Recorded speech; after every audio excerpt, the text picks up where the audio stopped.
Simone Sterling nervously adjusted her hair as she stared up at the departure board at Hartsfield-Jackson Atlanta International Airport, ATL. The flight to Phuket was delayed by half an hour, but that didn't bother her. The main thing was that the surprise had to go perfectly. Ronnie, her husband, was due to celebrate his 45th birthday in 3 days, but she had decided to show up early. She imagined how thrilled he would be to see her and Aaliyah standing in the doorway of the rented villa. "Mom, are you sure Dad will be happy?" asked 15-year-old Aaliyah, not looking up from her laptop. The girl was surprisingly serious for her age, with a sharp mind and incredible programming skills. "Of course, baby," Simone smiled at her daughter. "Daddy will be ecstatic. He missed us so much when he left for this business trip." Aaliyah nodded, but something odd flickered in her eyes. Simone didn't notice. She was too caught up in the anticipation of their reunion. 18 years of marriage, and she still felt the same excitement before seeing Ronnie as a giddy teenager. Ronnie Sterling was a man who commanded attention, tall, athletically built, with piercing gray eyes and a charming smile. His luxury residential construction company, Sterling and Associates, had been thriving for 10 years. They built high-end custom homes for Atlanta families, and clients trusted Ronnie not only because he was a professional, but because he seemed like such a reliable family man. In interviews with local papers, he often spoke about the importance of family values. He'd show pictures of his wife and daughter, and talk about how he loved spending time with his loved ones. "Family is the foundation of everything," he would tell journalists. "Without a solid home life, you can't build a successful business. My wife Simone is my rock, and my daughter Aaliyah is the meaning of my life." Simone believed every single word. They had met at a contemporary art exhibition and started dating. Simone was studying literature, and Ronnie was already a successful engineer. After their wedding 18 years ago, Simone dedicated herself to their family. She gave birth to Aaliyah, managed the household, helped her husband with the business, checking paperwork and communicating with clients. "Attention! Passengers on flight DL 242 to Phuket," boomed the announcement over the loudspeaker. "Boarding is now beginning." Simone took Aaliyah's hand, and they walked toward the gate. In her purse was Ronnie's gift, a costly Rolex Submariner watch. Simone had seen him eyeing it in a jewelry store window 2 months earlier. At the time, he sighed and said, "Maybe someday."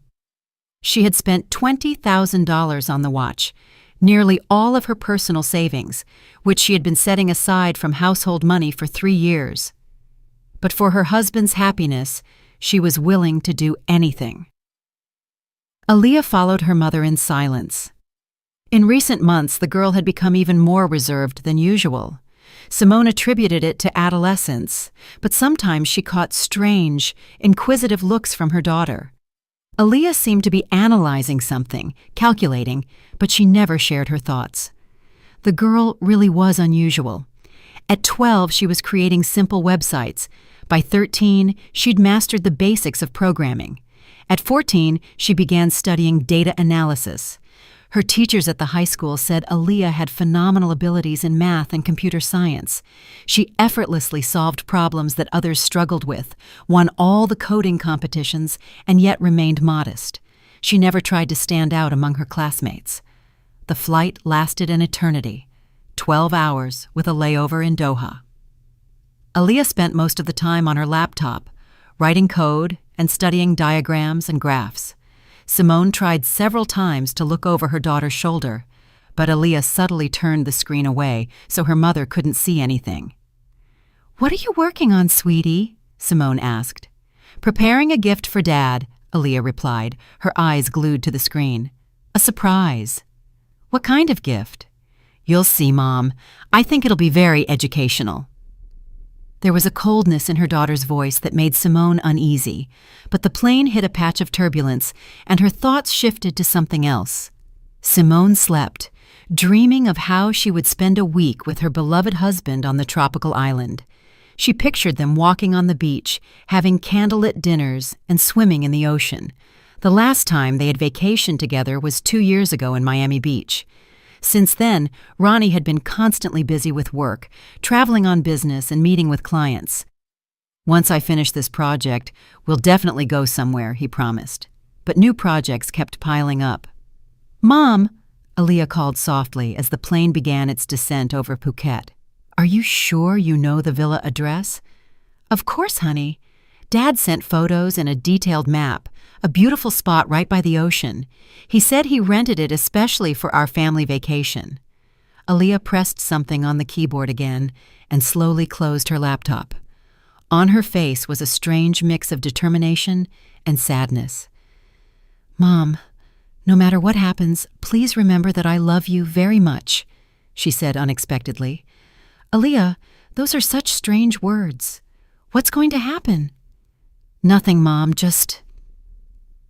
The taxi ride from the airport to the villa took about an hour. The driver, a smiling Thai man named Sonchai, talked in English about the local attractions, pointing out temples and markets. Simone admired the Thai scenery the whole way. The palm trees, the exotic architecture. The air was humid and warm, smelling of flowers and spices. This was her first visit to Asia, and everything seemed surprising and new. Aaliyah remained silent, periodically checking her phone. Some notifications flashed on the screen, but the girl quickly dismissed them. Ma'am, your husband is a very good man, Sonchai said in English. He's been renting this villa for a week. I brought him here. Aaliyah tensed and looked intently at the driver. Her face turned to stone. Simone didn't understand the English conversation, but she sensed her daughter was troubled. What did you talk about? She asked. Nothing important, Mom, Aaliyah replied. The driver was just telling me about local customs. The villa turned out to be even more beautiful than in the pictures. It was a 2-story building with white walls and a red-tiled roof, surrounded by tropical greenery. Palm trees, hibiscus, and orchids grew all around. A small pool sparkled in the sun, and the ocean was visible behind it. The place really was a paradise. Simone felt a surge of happiness that Ronnie had chosen such a romantic spot for their vacation. She imagined them having breakfast on the terrace, gazing at the ocean. Daddy's going to be so happy to see us, she whispered. Yes, Mom, Aaliyah replied softly. He'll definitely be surprised. They entered the cool foyer. The villa was tastefully furnished, teak wood furniture, silk curtains, and local artwork. The scent of jasmine hung in the air, along with a faint smell of men's cologne that Simone recognized. It was Ronnie's favorite. On the coffee table were documents in English and Thai, the villa rental agreement, tourist brochures, and island maps. Next to them were 2 empty wine glasses and an empty bottle of Moet and Chandon French champagne. Looks like Dad had clients over here, Simone said, gathering the glasses. You know how he likes to impress his partners. Aaliyah said nothing, just pressed her lips together. Silence reigned in the house. All they could hear was the soft hum of the air conditioning and the sound of ocean waves outside the window. Simone walked up to the second floor where the master bedroom was located. Aaliyah followed, holding her phone tightly. On the staircase steps were women's high-heeled shoes, red stylish, size 7. Simone picked them up and examined them closely. The shoes were expensive, Italian, but she had never worn anything like them. She wore a size 9. That's strange, she murmured. Where did these women's shoes come from? Mom, Aaliyah said softly, maybe you shouldn't go up there. Why? What's wrong? I just think we should call Dad first and let him know we arrived. But Simone was already at the top of the stairs. In the hallway, there were more things. A silk women's blouse and men's jeans that she recognized as Ronnie's. Her heart began to pound faster. What was happening here? The door to the master bedroom was slightly ajar. Simone pushed it open and froze. On the huge, snow-white bed, Ronnie was asleep, his arms sprawled out. His torso was bare, his hair disheveled. And on the edge of the bed, wearing sea-green silk pajamas, sat a woman with dark, tousled hair. Simone knew her. She'd known her since childhood. It was her younger sister, Carissa. Time stood still. Simone felt the ground give way beneath her, the air leave her lungs.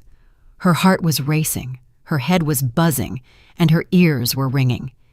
18 years of marriage, trust, love, shared plans, and dreams. Everything collapsed in a single second. And it wasn't with a stranger, but with her own sister. Carissa turned at the sound of footsteps and went white as a sheet. Her brown eyes, so similar to Simone's, widened in horror. "Sim," she whispered, completely lost. Ronnie woke up at this voice and sat up in bed. Seeing his wife, he opened his mouth but couldn't utter a word. His face was a mask of shock. "Mom, let's go," Aaliyah said softly, taking Simone's hand. "We don't have anything to do here anymore." Simone couldn't move. Her legs felt glued to the floor. Fragments of memories flashed through her mind. Carissa coming to visit, playing with Aaliyah, celebrating family holidays together. Ronnie joking with her, calling her "little sis." Carissa comforting Simone when she complained about how busy her husband was. "Sim, this isn't what you think," Ronnie began, pulling the sheet up to cover himself. "We can explain everything." "Explain?" Simone's voice was hoarse.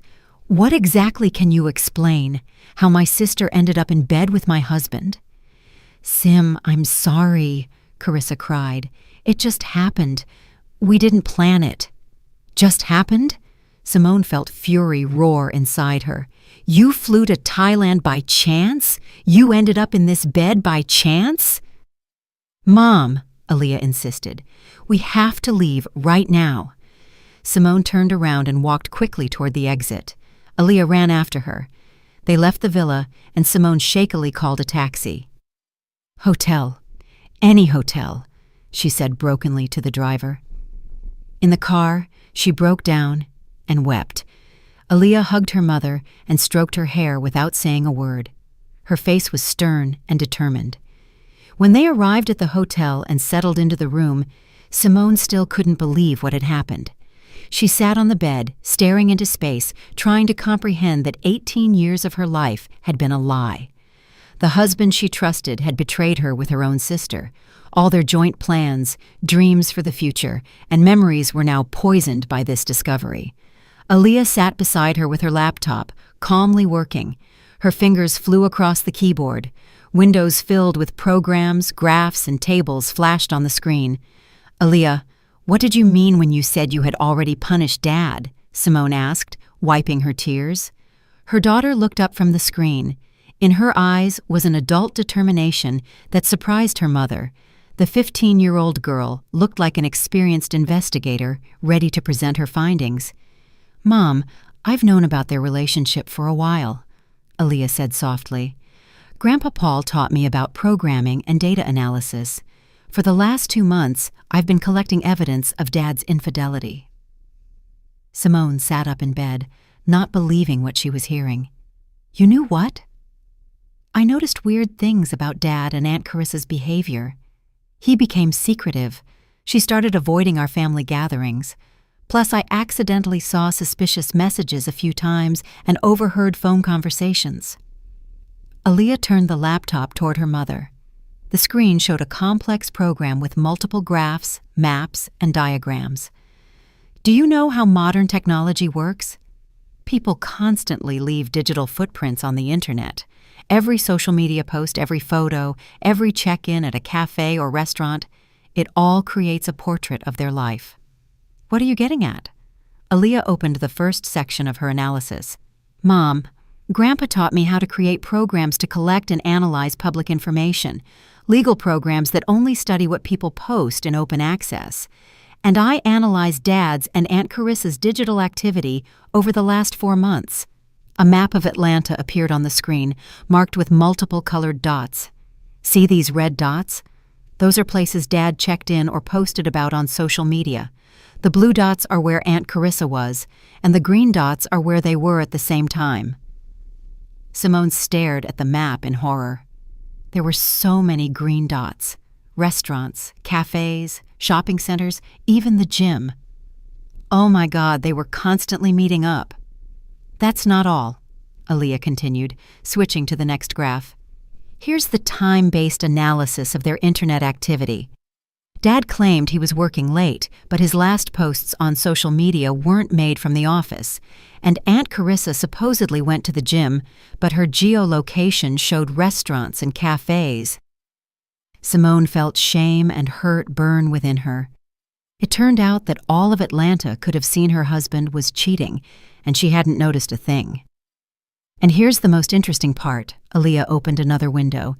Analysis of their social media interactions.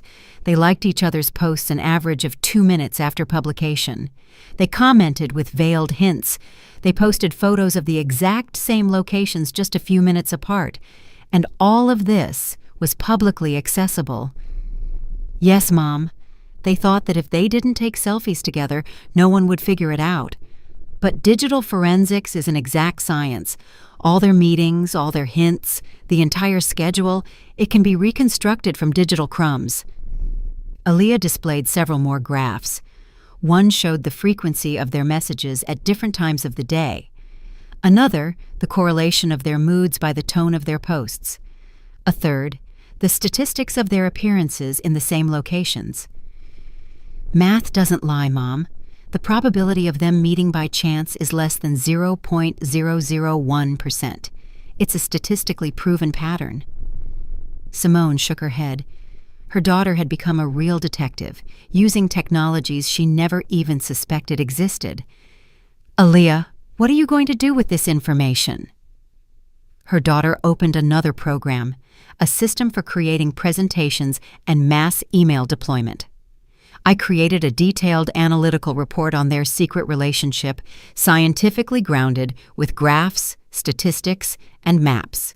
Tomorrow morning, this report will be sent to all their friends, colleagues, and acquaintances. Aaliyah, you can't! Mom, I'm not stealing anyone's information or hacking accounts. I'm just systematizing what they themselves published on the internet. It's like journalistic research, only using big data and machine learning. Simone was silent. Part of her was horrified by her daughter's plan, but another part, the one burning with offense and humiliation, understood the justice of this approach. How exactly will you do it? She asked.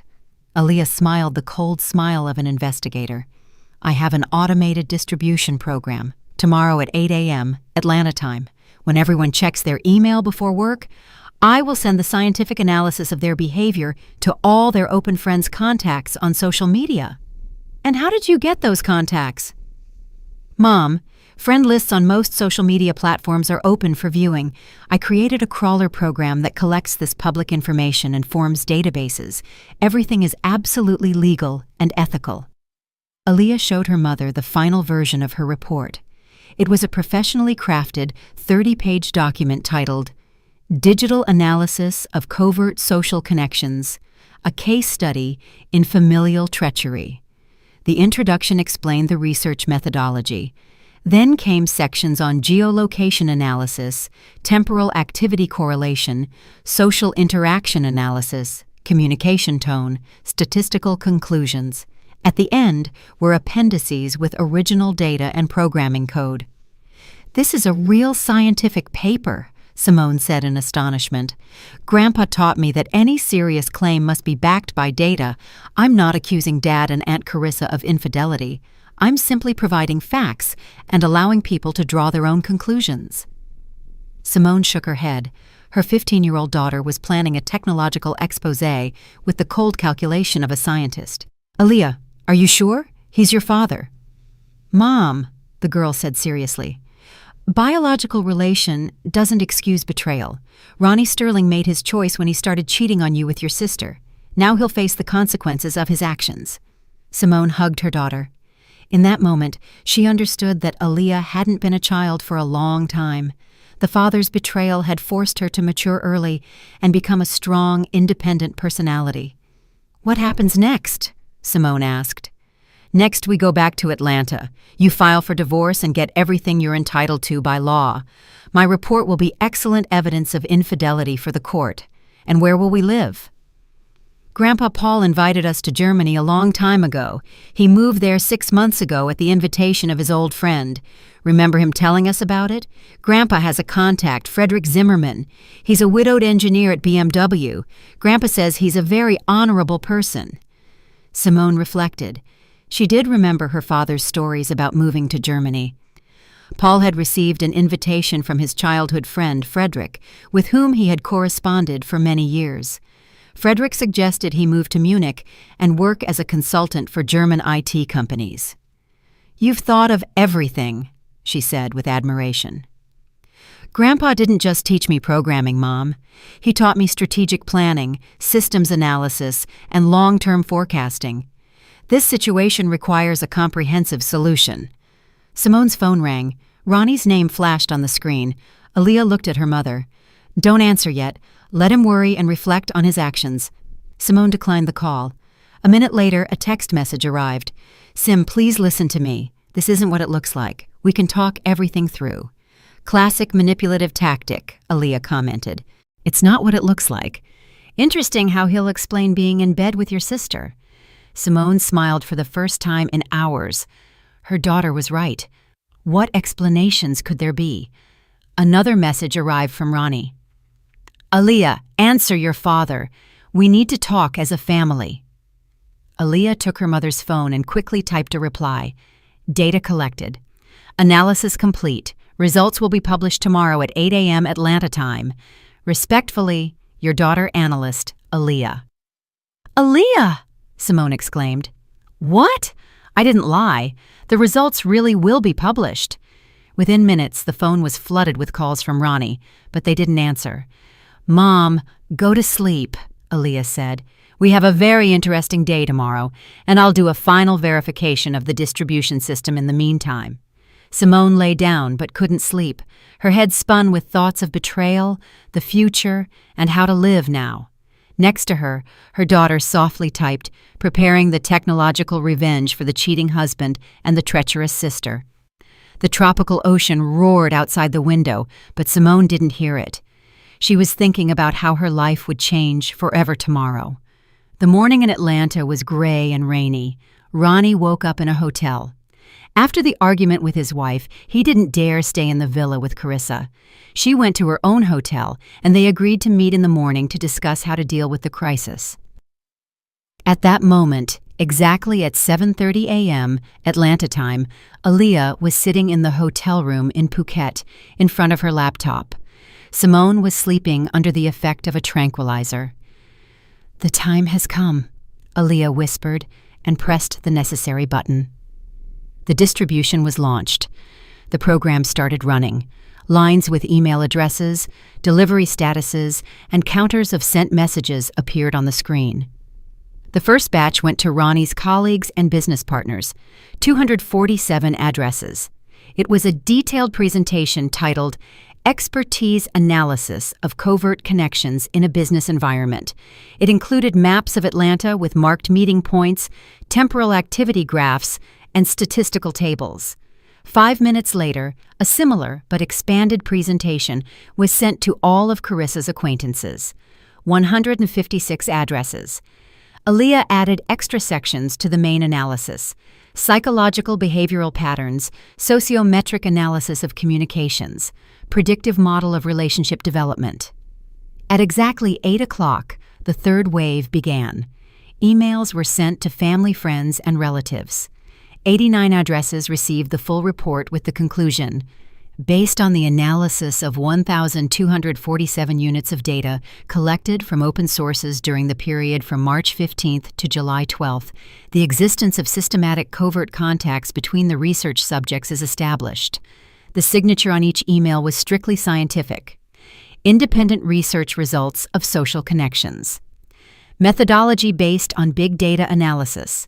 All raw data obtained from publicly accessible sources. Research conducted by A. Sterling, age 15, 10th grade student, digital forensics enthusiast. The reaction was immediate. Ronnie was having breakfast in the hotel restaurant, reading the news on his tablet, when his phone started ringing off the hook with calls and notifications. The first to call was his business partner and best friend, Sean Garrett. "Ronnie, did you see what your daughter sent?" Sean's voice was a mix of shock and admiration. "What happened?" "Check your email right now and prepare for a surprise." Ronnie opened his email and found a letter from Aaliyah with the subject, Research Results. Studying the presentation, He froze. His daughter had proven his infidelity with mathematical precision and scientific rigor, using only publicly available information. The document was designed like a real scientific paper, with an abstract introduction methodology description, results, conclusions, and a list of sources used.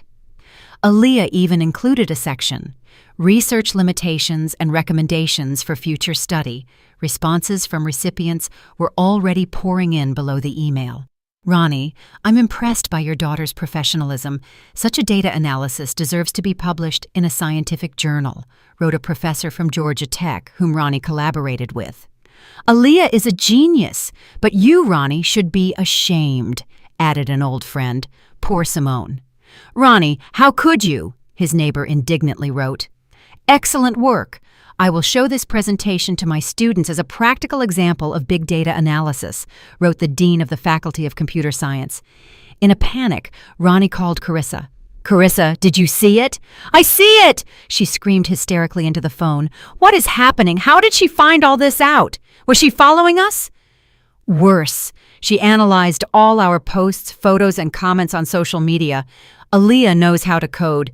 She created some kind of analytical system. What? Your daughter, but she's only 15. She learned from her grandfather. Paul is a programmer with 40 years of experience. Carissa sobbed over the phone. Her own email was also flooded with messages. But unlike the business letters Ronnie was receiving, hers were from friends, relatives, and colleagues, and all expressed condemnation or astonishment.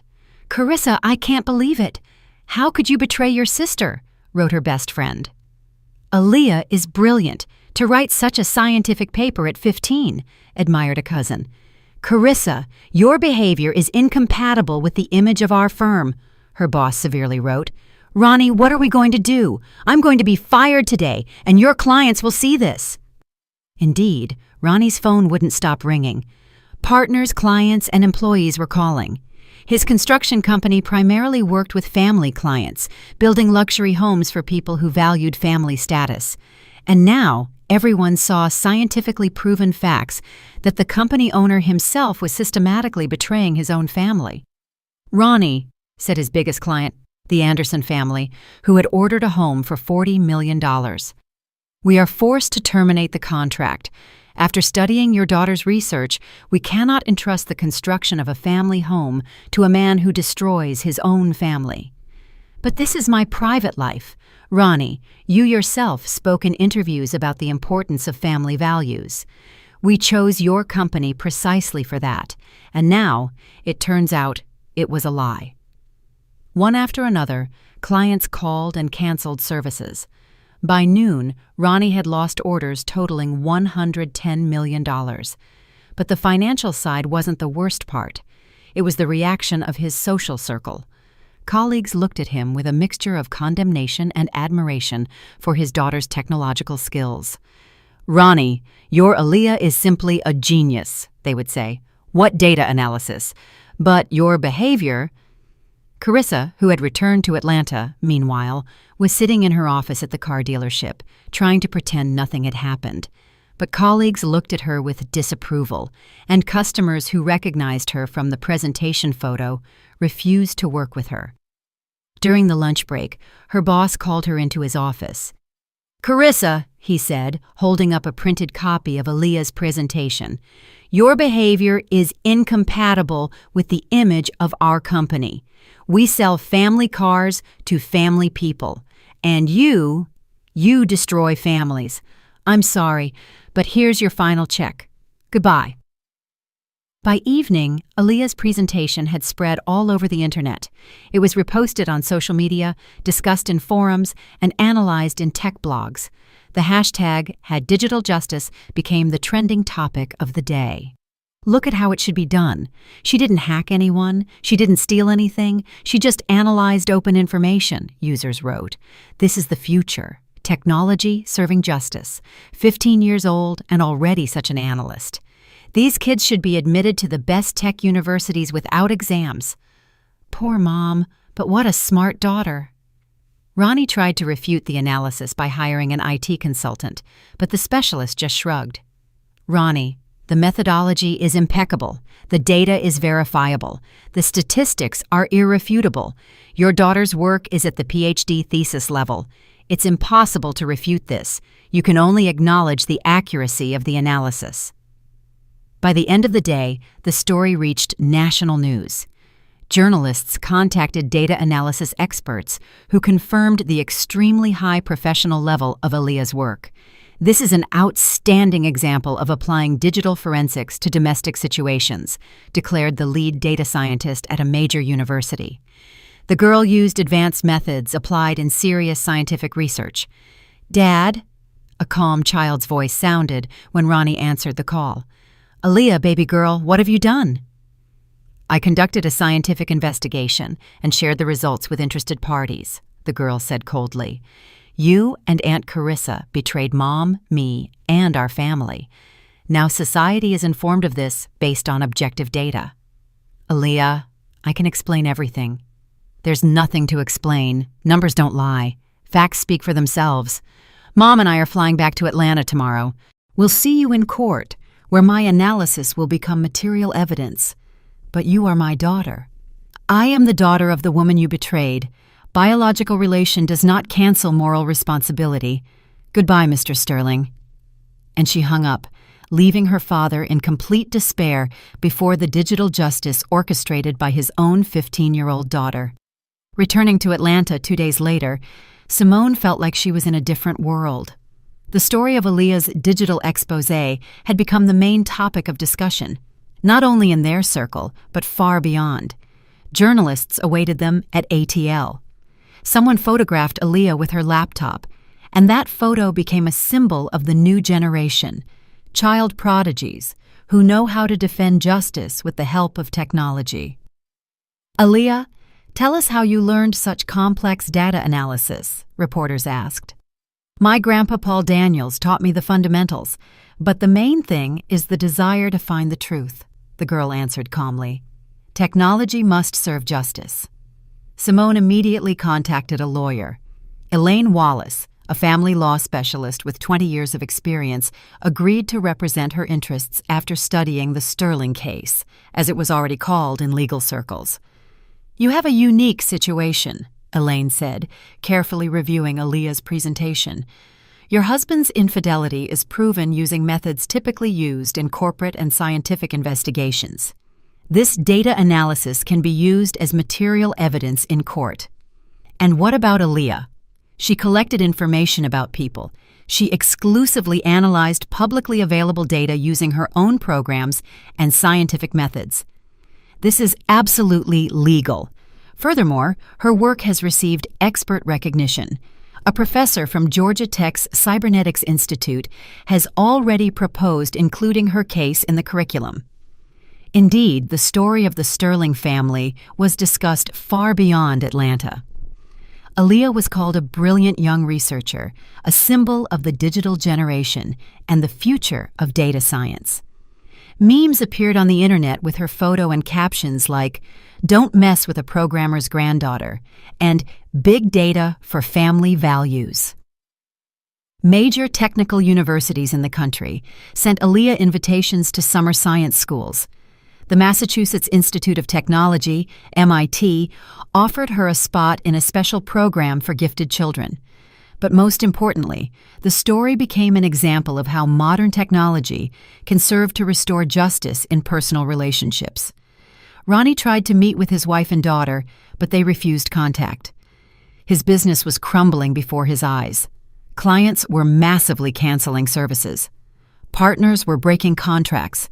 His reputation was destroyed, not by gossip or rumors, but by scientifically substantiated facts that were impossible to refute. How can we trust a man who destroyed his own family to build a family home? Former clients wrote in reviews. It was especially painful for Ronnie that many admired his daughter's talents while simultaneously condemning his behavior. "Aaliyah is the pride of America, but the father..." Such comments were everywhere. Carissa found herself in an even more complicated situation. After being fired, she couldn't find a new job. The story of her infidelity, confirmed by digital analysis, became known to every staffing agency in the city. HR managers recognized her from Aaliyah's presentation photo. "Excuse me, but we can't hire a person with that reputation," they would tell her in interviews. "Our company values its image." Friends drifted away. Relatives condemned her. Even her social media profile became a subject of study. People analyzed her old posts, trying to find additional confirmation of Aaliyah's conclusions. The most difficult situation was for the girl's mother, Valerie. The 60-year-old woman called both daughters to her small apartment a week after their return from Phuket. "How could you do this to Sim?" the older woman cried. "Simone, you are a wife and mother.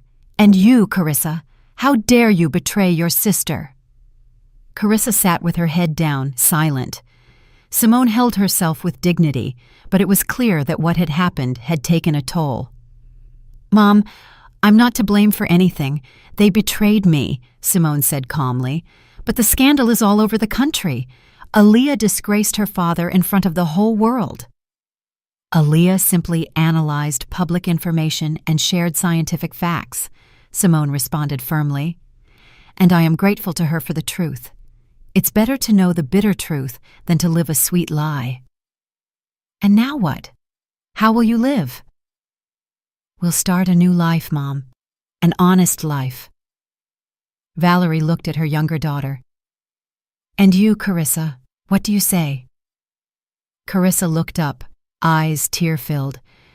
"I don't know how it happened, Mom. Ronnie was so convincing. He said he didn't love Sim, that they only lived together for Aaliyah. I believed him. I was so foolish." "You're not foolish, Carissa," Simone said unexpectedly. "You're young and inexperienced. Ronnie is a grown man. He misled you, but that didn't excuse the betrayal." Meanwhile, Ronnie went between lawyers, trying to salvage the situation somehow, but the jurists only shrugged. Technically, Aaliyah hadn't broken any laws. Moreover, her methods were so professional that several law firms had already approached her with collaboration proposals. "Your daughter is a phenomenon," said one of Atlanta's top lawyers. "She conducted an investigation on the level of international detective agencies. Refuting her conclusions is impossible. The only thing left is to acknowledge their accuracy." Carissa also turned to lawyers, but the response was the same. Furthermore, several experts stated that Aaliyah's work could serve as the basis for a thesis on digital forensics. Local and national media continued to cover the story. Journalists wrote about the Generation Z digital generation that knows how to defend justice and how modern technologies are changing approaches to family conflict. They invited Aaliyah to several television shows, but she politely declined. "I'm not seeking fame," she said in a written comment. "My goal was to restore justice for Mom. The goal has been achieved. Now we want to live peacefully." Ronnie and Carissa became true social pariahs in their circles. They were pointed at in restaurants. Salespeople recognized them in stores from the presentation photo. Old acquaintances crossed the street to avoid them. An especially comical situation happened with Ronnie at the Gold's Gym, where he had worked out for 5 years. When the trainer saw him, he announced to the entire gym, "Attention, a real celebrity is with us today, Ronnie Sterling, the one whose infidelity was proven by his genius daughter using big data analysis. Let's give him an ovation for his involuntary contribution to the development of digital science." The entire gym laughed and applauded. Someone yelled, "Where's your daughter? We want to meet the young genius." Ronnie ran out of there amidst the mocking comments and never returned to that gym.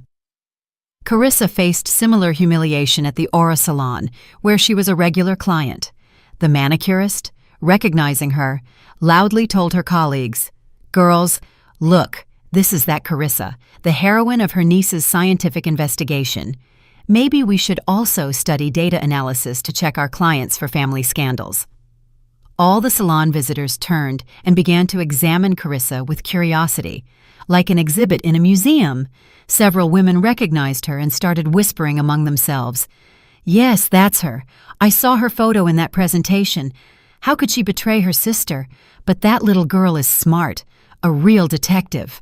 Carissa fled the salon without waiting for her service and never went back. But the most terrible thing wasn't the public condemnation. It was that her relationship with Ronnie also fractured. Under the pressure of the scandal and the collapse of their routine lives, they began to blame each other.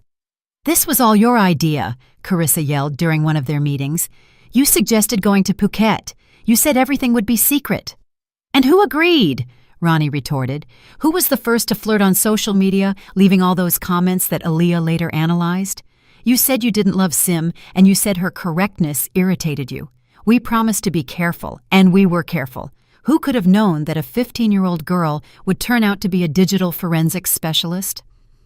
Their affair, built on betrayal and lies, didn't withstand the first serious test. They realized they didn't really love each other. They were only united by the forbidden nature of the relationship, the adrenaline of deceit, and the novelty of the feelings.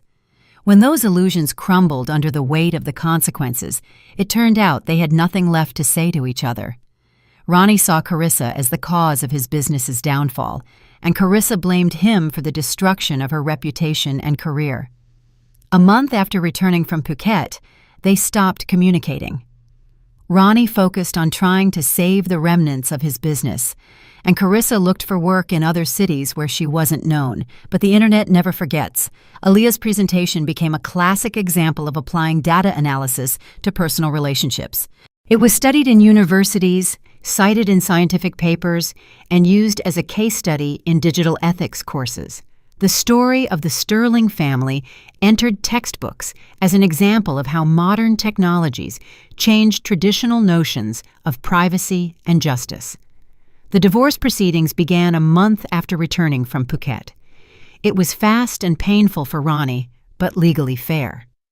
The judge of the Fulton County Superior Court, Judge Linda Castro, carefully studied all the case materials, including Aaliyah's famous presentation. "This is one of the most unusual cases in my practice," she declared at the first hearing. "The infidelity of one spouse is proven using methods typically employed in scientific investigations. The court recognizes this research as admissible evidence, as it relies exclusively on publicly available information. Public opinion, scientifically proven infidelity, and a minor daughter, everything was against Ronnie. His lawyer tried to challenge Aaliyah's methods, but the expert opinion confirmed the impeccability of her work. Considering the nature of the defendant's infidelity, confirmed by digital analysis data," the judge announced at the final session, "the court awards the plaintiff one-half of the jointly acquired property, including the apartment in downtown Atlanta, the house in Sandy Springs, and 50% of the shares in the Sterling and Associates Construction Company, plus child support for the minor daughter." Ronnie sat gloomy and dejected. In 3 months, he had transformed from a successful entrepreneur into a pariah, having lost his family and a large portion of his fortune. After the hearing, he tried to approach his daughter in the courthouse hallway. "Aaliyah, can I talk to you?" The girl, who had matured even more in these months and become more self-assured, looked at him with the calm, inquisitive gaze of a researcher. "We have nothing to discuss, Mr. Sterling." "Aaliyah, I know I messed up, but—" "You didn't simply mess up. You committed a systemic error that led to the collapse of the family structure. You betrayed Mom, who trusted you. You forced me, at age 15, to take up digital forensics instead of studying for exams. I can fix it." "Some systems cannot be restored after critical failure," Aaliyah replied coldly, using computer terminology.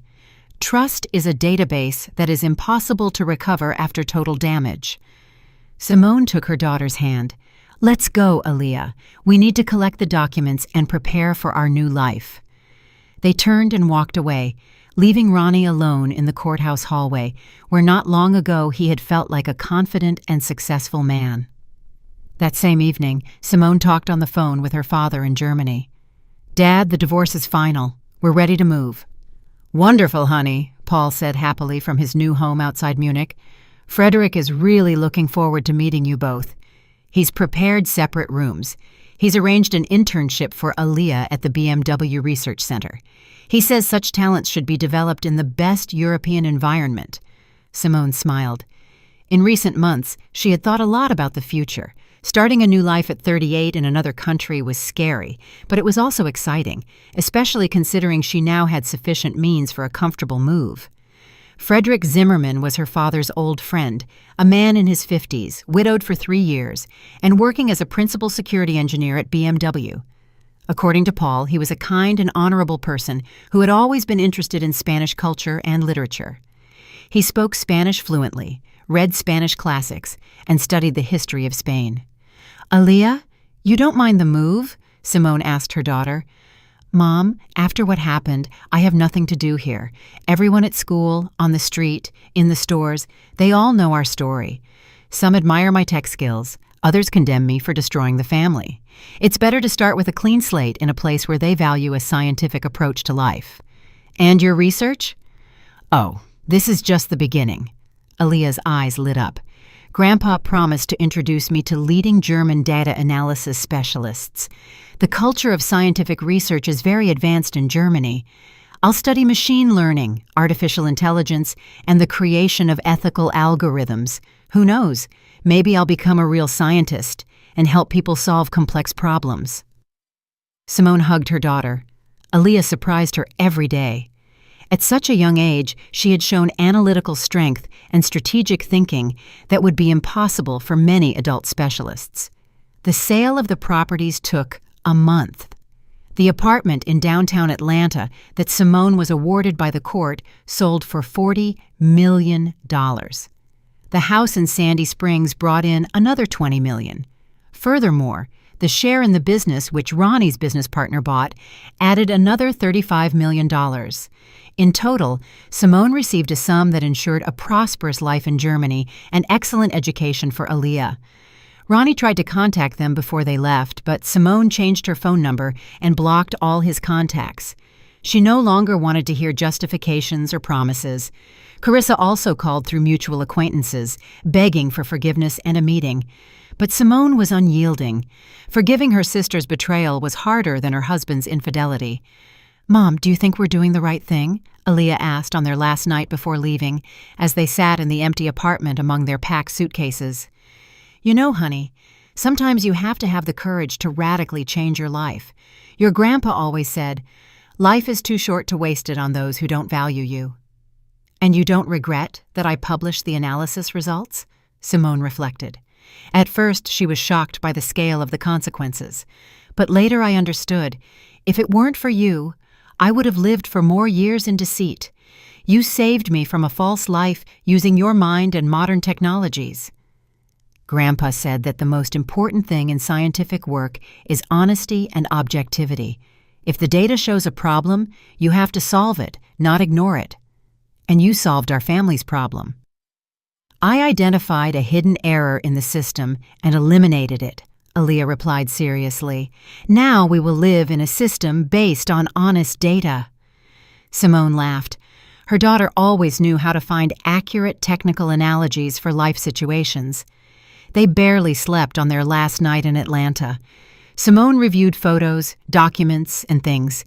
18 years of shared life that fit into a few boxes. Everything else proved unnecessary in the new life. Aaliyah worked on her computer, preparing a new research project for the German university. She planned to create an ethical data analysis system to prevent family conflicts. Imagine, Mom, she said, you can create an algorithm that analyzes people's compatibility before they get married. Not for spying, but for better mutual understanding. This won't be an invasion of privacy. On the contrary, it will help people be more honest with each other. If partners know their differences in values, goals, and interests beforehand, they can discuss them and make conscious decisions. At ATL, they didn't look back. Ronnie did not prevent his daughter's departure from the country. A new life awaited them in Germany with Paul and his friend Frederick. Left behind were the betrayal, the pain, the shattered illusions, and the triumph of justice achieved with the help of science and technology. The plane landed at Munich Airport on a sunny September morning. Simone looked out the window at the tidy German fields, organized highways, and clean cities, thinking that this was precisely where her new life would begin. Paul met them in the arrivals hall with a broad smile and a huge bouquet of flowers. Next to him stood a tall man in his 50s with kind blue eyes, a neatly trimmed gray beard, and a smile that immediately inspired trust. "Simone, Aaliyah, welcome to Germany," her grandfather hugged them. "And this is Frederick Zimmerman, my best friend, and now your friend too." Frederick gallantly kissed Simone's hand and gave Aaliyah a fatherly hug. "Welcome to our home," he said in good Spanish with a slight German accent. "I'm so glad to meet Paul's family, especially the young genius everyone already knows about." Aaliyah looked at him, surprised. "Everyone?" "Yes, honey. Your work has become a classic example of applying data analysis. They write about it in German scientific journals. Students at technical universities study it. You're famous." The house outside Munich, in the quiet district of Bogenhausen, turned out to be a spacious, two-story structure in traditional Bavarian style, with white walls, wooden balconies, and a red-tiled roof. A well-kept garden grew all around, with apple trees, roses, and neat vegetable beds. "This is our house," Paul said. "Frederick graciously agreed for us all to live here together. It has 5 bedrooms, and he's lived alone since his wife passed away." "This house is too big for one person," Frederick added. "And now there will be a real family here. That's good." Aaliyah was given a spacious room on the second floor with a garden view. To her surprise, the room was equipped like a real research lab. A new computer with 2 monitors, tablets, and special equipment for data analysis and machine learning. "Grandpa, this is a whole scientific station," the girl exclaimed. "Frederick put a lot of effort into it," Paul smiled. "He's a BMW engineer. He understands technology. He said a talent like yours needs to be developed in the best conditions." "I contacted colleagues at the BMW Research Center," Frederick added. "They're ready to offer you an internship. Part-time, of course, so it doesn't interfere with your studies, but you'll be able to work on real projects with real scientists." Simone got a beautiful room with a view of the foothills of the Alps, visible in the distance. The room was tastefully furnished with antique furniture, pictures of Bavarian landscapes, and a large window with flowers on the sill. "Is this temporary?" she asked Frederick. "This is your home, Simone," he replied seriously. "For as long as you want to stay here. Paul told me what you went through. You deserve peace and happiness." The first few weeks in Germany flew by like a fairy tale. Simone enrolled in intensive German courses at the local language school for immigrants. The teacher, Frau Müller, was impressed by her abilities. "You have an excellent foundation," she said. "You're clearly an educated person. In half a year, you'll be speaking like a German." Simone also began studying the peculiarities of German culture, traditions, and laws. Frederick patiently explained the subtleties of local life, took her around the area, and introduced her to neighbors. In Germany, they highly value order, punctuality, and honesty, he explained. "Here, you can build a stable and predictable life. That's what you need after all the turmoil." Aaliyah immersed herself in the study of new technologies. Her grandfather introduced her to local data specialists working at large IT companies and research centers. The girl quickly mastered new methods of information analysis and began working on projects that seemed futuristic. "Aaliyah," Dr. Klaus Weber, head of the Artificial Intelligence Department at BMW, once said, "You're working at the level of our best PhD candidates. At your age, this is simply incredible." "I want to create technologies that help people," Aaliyah replied. "My first project showed me what power data holds. This power must be used for good." Frederick often talked with Simone in the evenings when they strolled in the garden or sat on the terrace with tea. He talked about his work and life in Germany and asked about Atlanta. Gradually, Simone realized that before her was an amazing man, intelligent, kind, with a keen sense of humor and deep inner culture. "Simone," he said one evening as they admired the sunset, "I'd like to invite you out to dinner, just the 2 of us." Simone was flustered. After the divorce, she wasn't ready for romantic relationships yet. "Frederick, I appreciate everything so much, but I understand," he smiled gently. "Just as friends, with no obligations. I enjoy your company. and I'd like to get to know you better." The dinner at a cozy Bavarian restaurant went wonderfully. Frederick talked about his work on car safety systems, projects to create autonomous vehicles, and how technology is changing the world. Simone shared memories of Atlanta, her life, and plans for the future. "Do you miss your wife?" Simone asked carefully. "I do miss her," Frederick answered honestly. "Greta was a wonderful woman. We lived together for 22 years, but she died of cancer 3 years ago. But I understand that life goes on. Greta wouldn't want me to wallow in sadness." "How did you cope with the loss?" "Work helped, and friends, especially your father. Paul told me so much about you and Aaliyah. His stories about your family and the importance of close people helped me understand that loneliness is not the answer." Meanwhile, news arrived from America that Aaliyah followed through special internet monitoring programs. Ronnie was finally ruined. Without major clients, his construction company went bankrupt 6 months after the scandal. He sold the remnants of his property, paid off debts, and moved to Jacksonville, Florida, where he got a job as an ordinary foreman on a construction site. His story was so well known that finding a job in his specialty in Atlanta proved impossible. Carissa also left the capital. She moved to a small town in Savannah, Georgia, where she found work as a salesperson in an electronics store. She rented a 1-bedroom apartment on the outskirts and tried to forget the past, but the internet doesn't forget. Sometimes, new acquaintances recognized her from the same presentation that was still used as an example in university courses. "Mom, don't you pity them?" Aaliyah asked when they discussed the latest news during a family dinner. "You know, honey, I pity them as people who made a mistake," Simone replied, "but they chose their own path. In life, every action has consequences." "Grandpa says there's a law in programming. Garbage in, garbage out," Aaliyah added. "If you input lies and betrayal into the system, you get a corresponding bad output." "Exactly. And they got the logical result of the justice algorithm's work." Frederick listened to the conversation with interest. "Aaliyah, you reason like a true philosopher," he said. By the end of their first year in Germany, Simone spoke German fluently, obtained a residence permit, and found work as a translator for a large tourist company. Her duties included accompanying Spanish-speaking tourists around Bavaria, translating documents, and organizing cultural programs. The job was fascinating.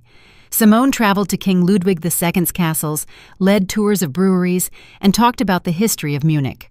Her colleagues were friendly. The management valued her professionalism and knowledge of Spanish culture. "Simone brings us many new clients," the company director, Herr Baumann, would say. "Spanish tourists trust her. They feel comfortable." Frederick became her best friend and mentor in German life. He patiently helped with bureaucratic issues, explained the intricacies of the local mentality, and introduced Bavarian traditions. On weekends, they often went on excursions to Neuschwanstein Castle, Lake Chiemsee, and the Alps. "Simone," he said one evening when they were sitting in the garden under the stars after returning from a trip to Salzburg, "I want to confess something to you." "What is it?" "I've fallen in love with you. I know it's too early to talk about this, but I can't keep quiet any longer." Simone felt her heart quicken. She, too, had grown fond of this kind and honest man who had surrounded her family with care and warmth over the past year. "Frederick, don't answer now," he said softly. "Just know that I'm willing to wait as long as necessary. You've had a difficult life. You need time." "And your wife, Greta?" "Greta was part of my past, a wonderful part that I will never forget. But you are my present, and I hope my future." That night, Simone couldn't sleep for a long time. For the first time in many months, she was thinking not about past hurts, but about the possibility of new happiness. Another year passed. Aaliyah became a true expert in the field of ethical data analysis and machine learning. At 16, she was already participating in serious research projects. She received grants from European scientific funds. She spoke at international conferences. "Mom," she said one day during breakfast, I've been offered an internship at Stanford University in California. It's one of the best technical universities in the world. They're creating an ethical artificial intelligence lab. That's wonderful, honey, Simone rejoiced. I'm so proud of you. Do you know what's the most interesting part? My story with Dad is being studied as a classic example of responsible technology application. Professor Mueller says, I showed how data analysis can be used to restore justice without violating laws and ethical principles. And a journalist wrote to me, Aaliyah continued. He wants to do a big report on how teenagers are using technology to solve family problems. He says such stories are becoming more common. And what did you say? That I'm ready to give an interview, but only if the material is dedicated to the ethical aspects of technology application, not the sensational details of our family drama. Simone was amazed by her daughter's wisdom. Aaliyah reasoned like an experienced scientist, understanding the responsibility that came with her knowledge and experience. The relationship with Frederick developed slowly and gently. He didn't rush things, didn't pressure her. He was just there, reliable, understanding, and caring. Gradually, Simone realized she had fallen in love with this patient and noble man. The decisive moment came in winter when Simone caught the flu. Frederick looked after her with such tenderness and care that she finally understood. This was true love, based on mutual respect and understanding. Dad, she told her father one evening when they were sitting in his office, I'm thinking of marrying Frederick. Daughter, I was only hoping for this. Frederick is a wonderful person. He will take care of you and cherish you. And most importantly, he understands what it means to be honest with loved ones. And how will Aaliyah react? Ask her yourself, but I think she'll only be happy. The conversation with her daughter was easy and natural. Mom, I'm so happy. Aaliyah hugged her mother. Frederick is great. He's kind, smart, honest, and he loves you. You can see it in how he looks at you. You don't object? On the contrary, I'll have a stepfather who will never betray me, who understands the importance of science and ethics, and with whom I can discuss complex artificial intelligence issues over family dinner. You don't miss America? You know, Mom, home isn't a place on the map. Home is the people who love and understand you. Here we have Grandpa and Frederick and opportunities for growth. This is our home. Frederick proposed on the second anniversary of their life in Germany. He took Simone to the mountains, to a small 17th-century church on an alpine slope, which offered a breathtaking view of the valley. Simone, he said, standing before the altar, you changed my life. You showed me that I can love again, that I can be happy. Will you be my wife? The ring was simple and elegant, white gold with a small diamond. Simone cried tears of happiness, saying, Yes. The wedding was modest but very warm. It took place in May in their garden. Only the closest people attended, Paul, Aaliyah, some of Frederick's friends, and Simone's colleagues. Aaliyah rejoiced for her mother and offered a toast that surprised everyone present. Mom and Frederick, your love is proof that after a systemic failure, you can create a new, more perfect life program. You showed that honesty and trust are the foundation of any stable relationship. The newlyweds spent their honeymoon in Italy. Frederick showed his wife Venice, Rome, and Florence. For the first time, Simone felt what it meant to be truly happy in a marriage, when your partner loves you for who you are, when there's no need to hide anything or pretend. Thank you for showing me what true love should look like, Simone, Frederick said one evening as they walked across the Rialto Bridge in Venice. It was you who taught me to open my heart again. After Greta's death, I thought I could never love again, but you and Aaliyah brought back my faith in family. Meanwhile, news continued to arrive sporadically from America. Ronnie moved from city to city, trying to find his place in life, but his reputation followed him. The story of the analytical exposé had become legendary.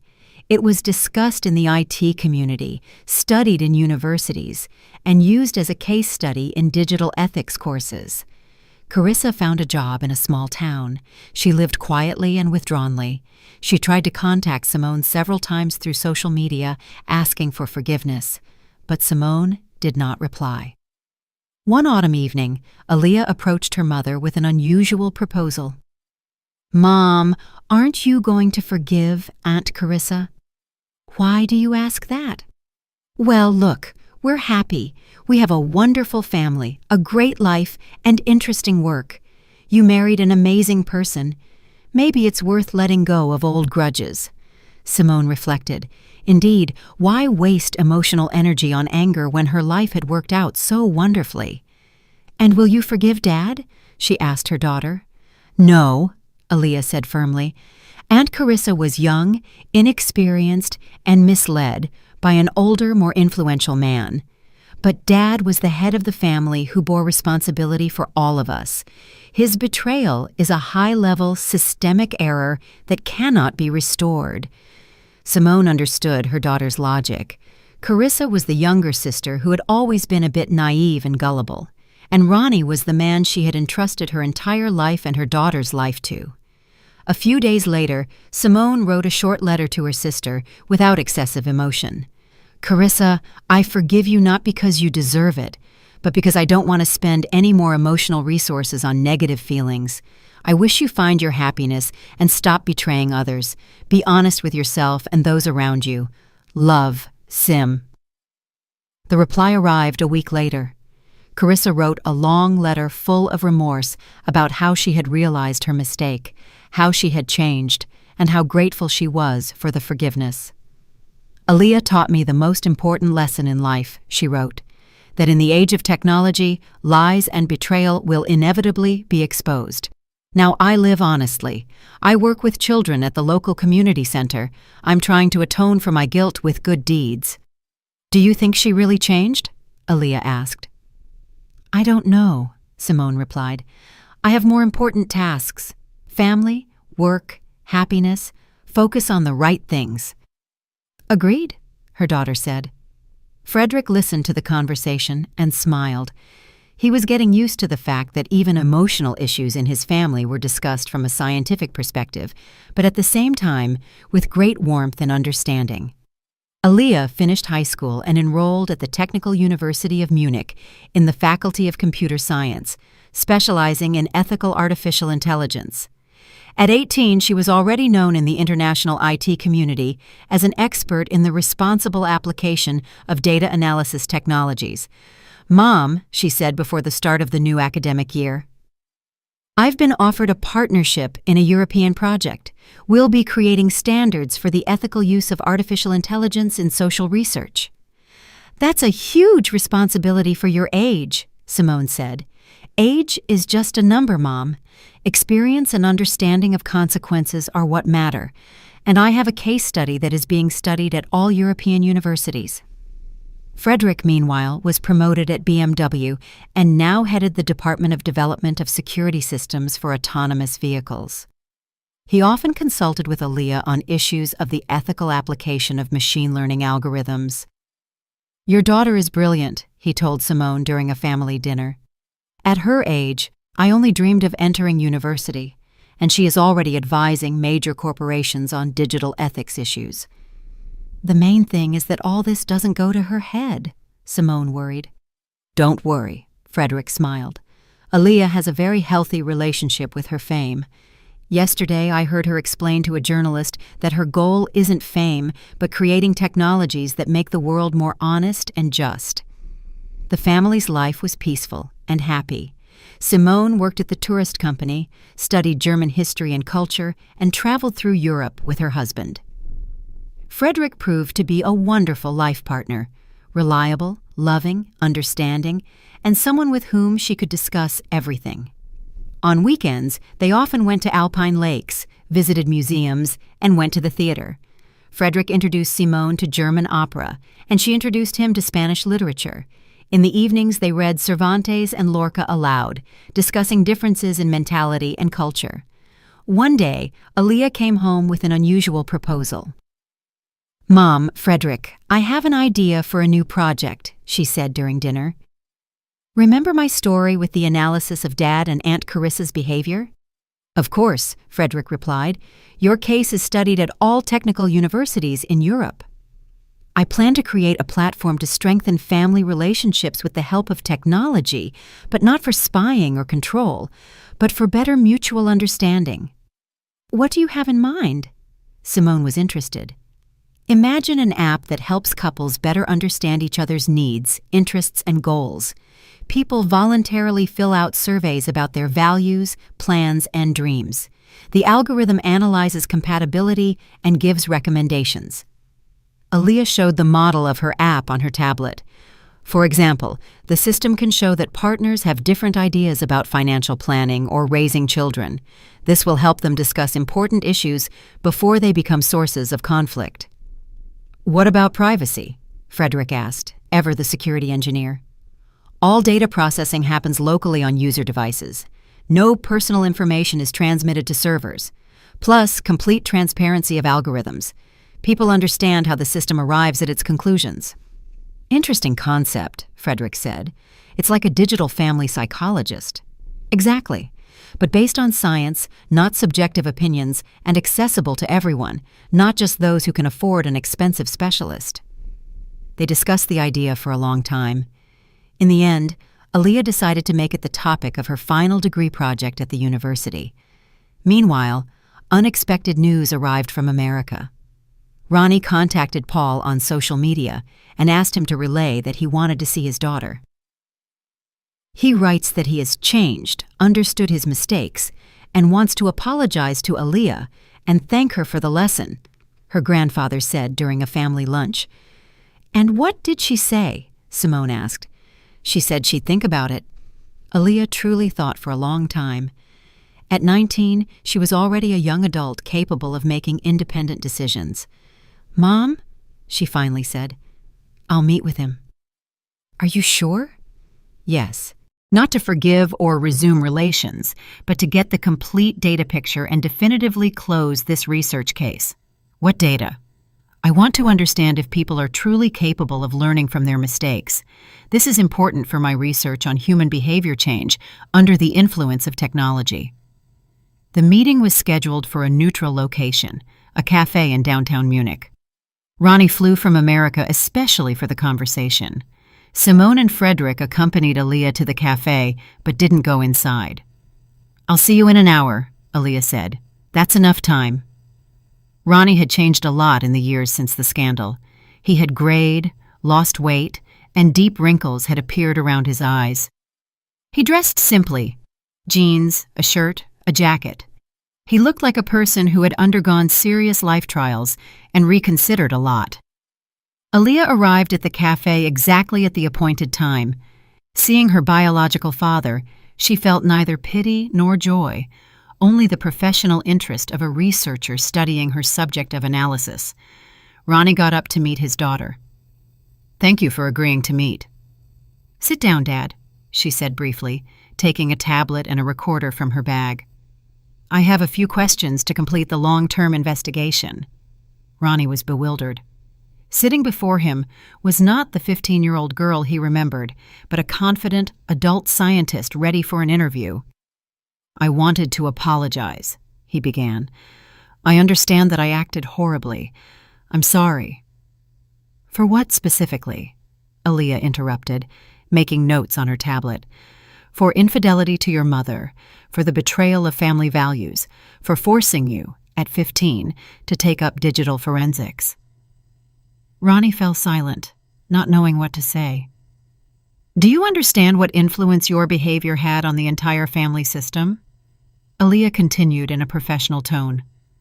Mom experienced severe stress and was forced to radically change her life. I prematurely faced the need to make adult decisions. Yes, I understand all of that. What exactly? Aaliyah turned on the recorder. Describe your understanding of the situation. I understood that I destroyed the most important thing in my life, my family. Out of stupidity, momentary weakness, and selfishness.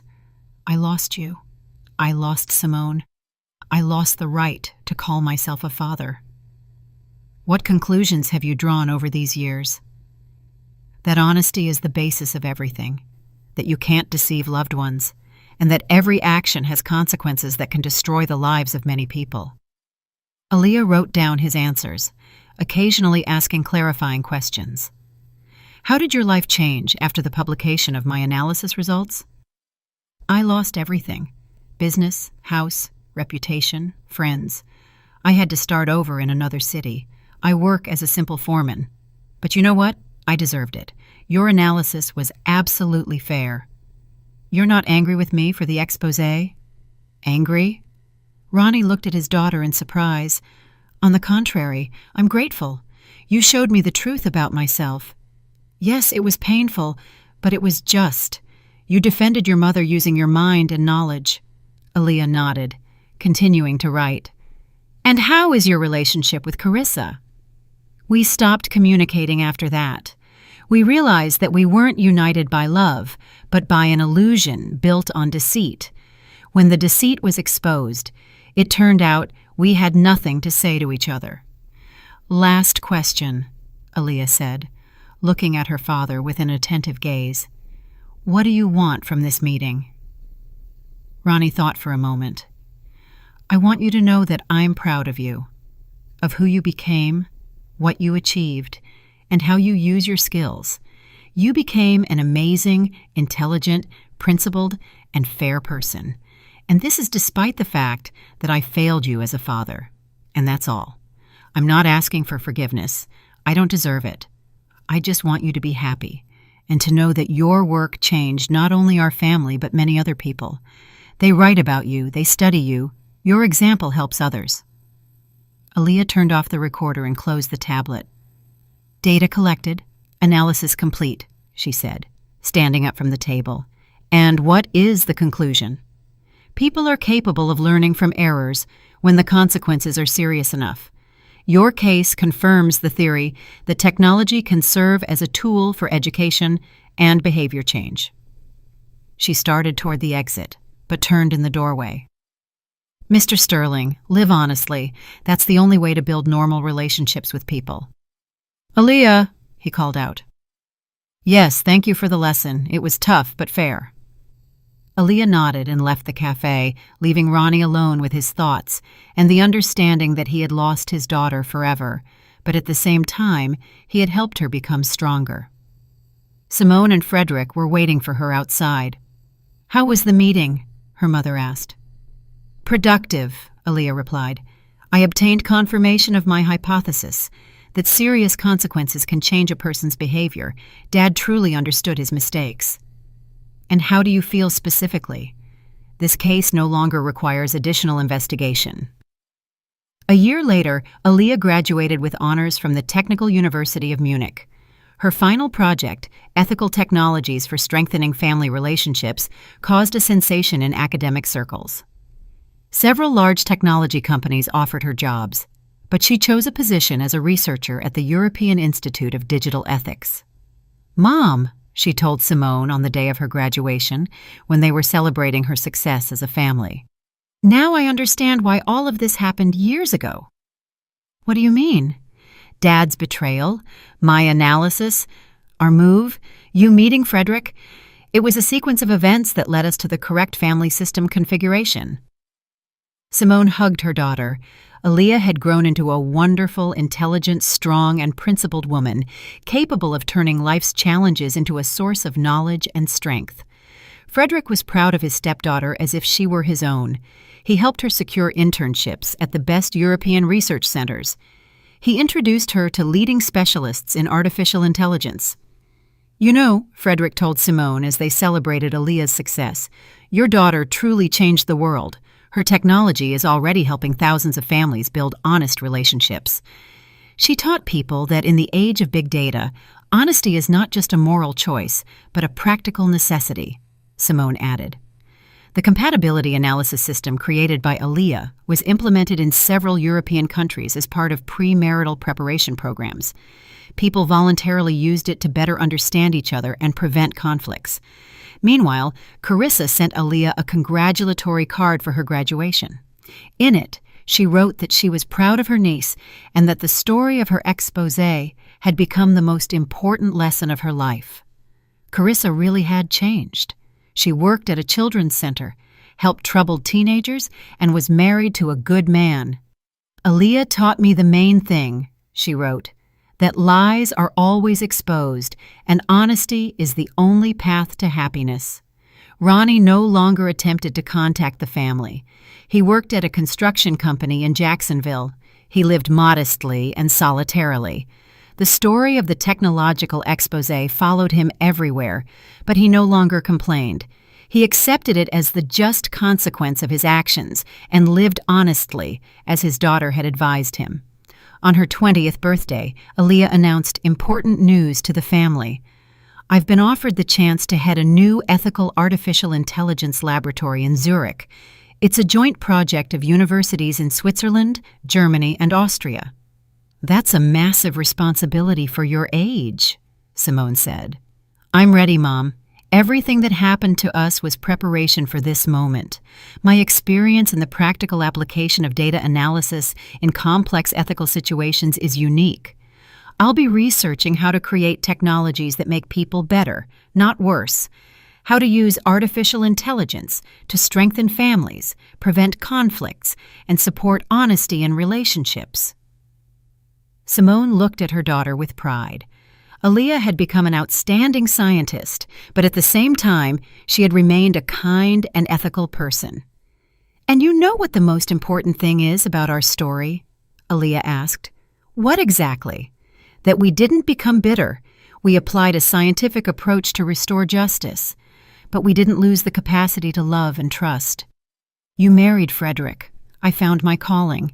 We built a new family based on honesty and mutual respect. Simone hugged her daughter and her husband. Their family was truly happy, and somewhere far away in America, her ex-husband and sister lived with the consequences of their decisions, but without rancor. Each had received just punishment and an opportunity to start life anew. Justice had triumphed through science and technology, and that was right. Did you like the story, and which city are you listening from? Let's meet in the comments. If you liked the story, you can support me by sending a super thanks so I can keep bringing more stories like this. Thank you so much for your sweet support. I'm looking forward to your comments on the story. On the screen, you can see 2 new life stories that I highly recommend. There's so much more on my channel. Don't forget to subscribe. See you in the next life story with love and respect.